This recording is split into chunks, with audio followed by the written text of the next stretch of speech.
Hello fight fans, welcome back to What Culture Combat. I am Gareth Morgan and of course we are here to talk about the MMA news stories of the day. And it has happened, the moment you've been waiting for has finally come. Conor McGregor is back in a press conference, woo woo! Okay, so quickly, we're going to jump into it. There are a lot of things to get into. Obviously, as is a massive half-an-hour press conference, there is a lot to unpack. So, right, straight away, you could sense there was a bit of a clear respect between Cowboy and Mac. It was unlike any press conference that you've seen, really, from McGregor in the past couple of years. He wasn't going mad at Cowboy. He wasn't berating him. He wasn't lashing at him, throwing verbal barbs. They were literally both just smiling. It was quite nice. They were having a laugh. They were having a chat between each other. There was a point where I think Conor actually complimented Cowboy on his Python jacket he was wearing. He was wearing this really cool black cowboy hat. He looked like the Man in Black. He was a very scary cowboy. But he was having a laugh. They were all laughing and joking, complimenting each other. It was a very different energy to what we're used to in these kind of press conferences. Cowboy said he was thankful that he had been given a chance to earn the big bucks, and Conor actually applauded him for finally getting that big money fight. So obviously that's another big part of this story. That Cowboy's one of the legends of UFC. He's one of the kind of stalwarts, the workhorses of the entire company. And he's finally been given his dues. He's been finally given this mega fight, given the money fight. Yeah, fair play. Good on you, Cowboy. Now, you don't really see this often. Cowboy defended Conor's grappling. So he defended his adversary's actual ability to defend himself through jiu-jitsu and everything else like that. And he scoffed at critics that thought he could just waltz into the fight and just, you know, submit him. Like, he said, I can't just, like, walk up to Conor McGregor, one of the best strikers in UFC history, and just tap him out. It's not going to be that easy. So yeah, he kind of laughed that off and he went, do you know who this guy is? This guy's double champ. Like, he's not a walkover. And then Dana and Conor said they were quite open to the March fight. There's an event obviously happening in March. They said they're quite open to being on that card. Obviously, this is subject to change if Ferguson or Khabib were to drop out in the kind of upcoming months coming up to their massive scheduled lightweight bout. But yeah, he's open for it. Conor just wants to pump out these fights. I mean, everyone's saying it could be a 3-fight year. It could even be a 4-fight year for Conor, really, if he wants to. Okay, now this point is probably the most contentious point throughout the entire press conference. This involved audible boos when a reporter asked about McGregor's sexual assault allegations. Obviously, if you didn't know this by now, McGregor has had multiple kind of allegations against him. And yeah, the crowd booed. It was odd. It was really odd to see. They weren't booing Conor, they were booing the reporter for asking the question. It was almost like, oh, we don't want to hear any of that crap from outside the kind of MMA world. We're here to talk about the fight, and we love Conor. It was just very surreal to see a reporter kind of chastised and blasted for asking a question about something that, well, hasn't been disproved at this point. So the next thing that we're going to talk about, obviously, he said that talks are still ongoing with Manny Pacquiao for obviously that boxing match that we mentioned the other day that he's in talks to do. He said he wants to go and become a world champion in boxing. He's still hinting at that. He's been pushing on that heavily throughout this entire press run. But he does seem a little bit more interested in the Mayweather clash, which is understandable because that's probably going to be the bigger money fight.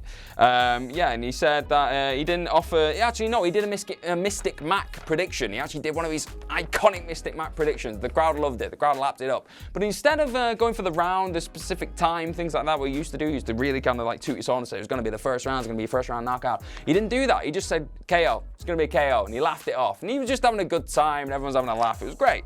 But yeah, probably one of the biggest, not contentious stories, but one of the biggest things to come out of this press conference was Conor actually talking about the welterweight title. Obviously, he's gone into welterweight and he's gone into this division and he wants to make a bit of an impact. So people kind of brought up the topic of the welterweight division, the kind of landscape of it, and asked Conor, who did he want to fight? Who did he want to fight between Masvidal and Usman? Obviously, Masvidal is BMF right now, BMF title holder, and Usman's the actual holder of the belt, or the welterweight belt. You know, you forget this. He's the top dog, technically.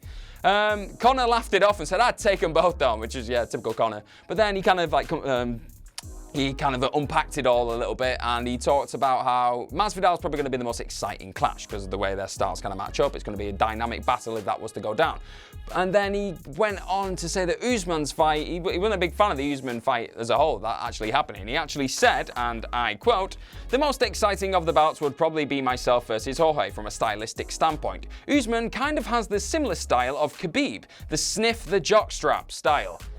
Yep, that's not exactly flattering. Usman does have a similar style. We saw it against Woodley. He literally just ragdolled Woodley, one of the best welterweights probably of all time. He ragdolled him around the octagon for the entire fight. It was disturbing to watch, but he did it. Yeah, that's how he became the champ. So I think I think Conor's in a way trying to talk himself out of that fight, because I think he knows Usman's a big dude.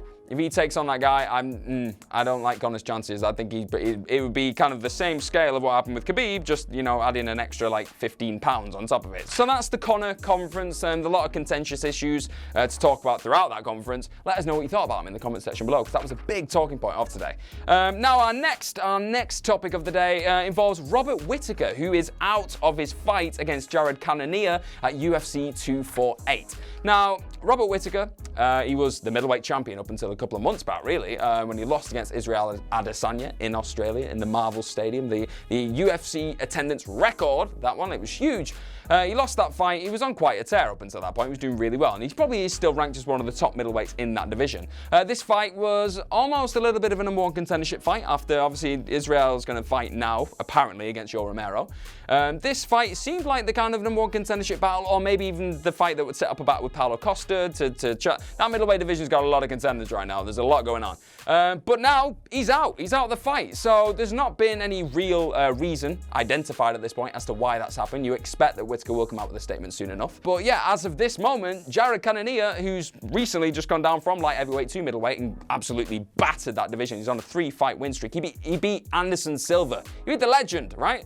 So he needs a fight on that card, let's be honest. Like, he deserves a fight on that card. You can't just take this paycheck away from this guy. He's been doing so well in the middleweight division. It was a wise move. So, the name that's been brandished about, the name's getting thrown around the place right now, is Darren Till. Liverpool's own Darren Till. Dana White mentioned in the Matt Life interview recently, he said that Till is probably due a top contender fight. He didn't really hint at who that was, but he said, yeah, we're either going to aim to get him in Vegas or we're going to get him in London. So this fight, this UFC 248 fight is going to be in Vegas. So straight away, pop Till in that fight. Till beats Cannonier, he puts himself right up to, like, again, to the near top end of those rankings.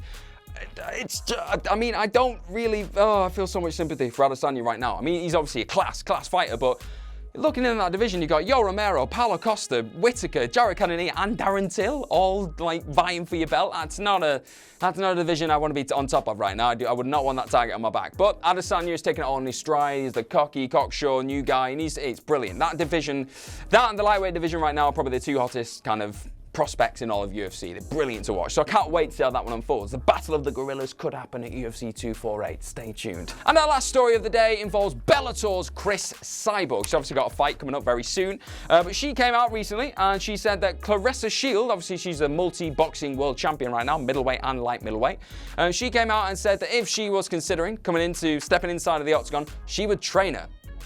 Wow, that's huge. I mean, let's be honest, Shields right now is probably the biggest, she's definitely the biggest star in women's boxing. She is, like, fact. She came out recently in one of her press conferences and said that she's very much open to that fight against Amanda Nunes, that cross-promotional fight. I know, it's another super fight, but bear with me. Yeah, that would be, right now that women's division needs something like that. Right now, Nunes has just conquered everyone. There's not that same buzz around her fights like there was when she was taking on Ronda, when she was taking on Holly Holm, Cyborg. These super fights we were thinking, oh, maybe she could get knocked out, maybe she could lose the title.